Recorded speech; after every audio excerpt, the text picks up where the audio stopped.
Assalamu alaikum, welcome to Bidayah Screencast. Today we have completed chapter 6, alhamdulillah.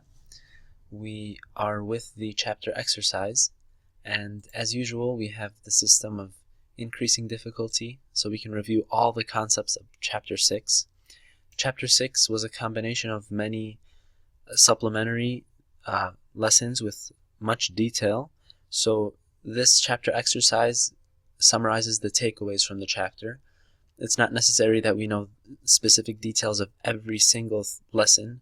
For example, the punctuation lesson, the last one that we did, it's not necessary to know exactly which punctuation means what. So this chapter exercise summarizes the most important concepts that we should take.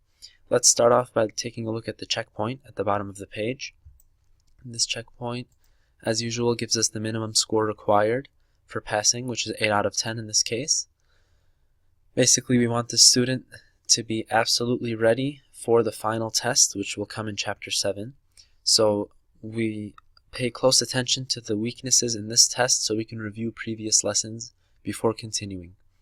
The first line of this lesson has Hamzat Qata' as well as Hamzat al-Wasl, and the second line has 4 to 5 letter words with al-Ta'rif, the Hamzat al-Wasl with alam.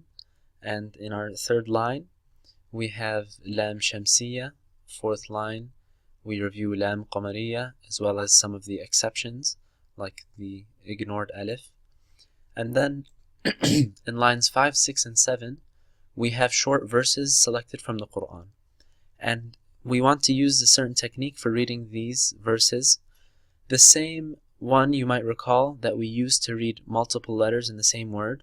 We'll use this to read multiple words by splitting it in half. For example, the student will read وَجَمَعَ فَأَوْعَى وَجَمَعَ فَأَوْعَى. The same technique we used before, reading the first letter, reading the letters in pairs and then combining them with the other half of the word. We will try to split these ayahs word by word with slashes, and then as the student reads word by word, they'll eventually connect them together, and before we know it, he or she will be reading ayahs straight out of the Quran.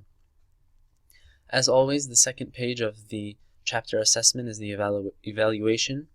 We use this as communication with the parents, and we can take note of the lessons that passed and the lessons that need more practice and the lessons that need to be re-explained.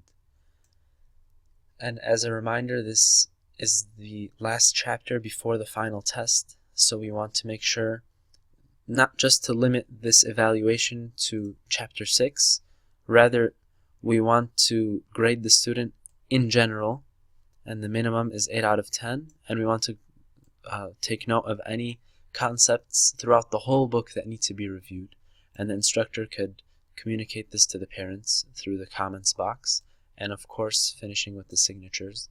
Jazakumullah khair. Assalamu alaikum.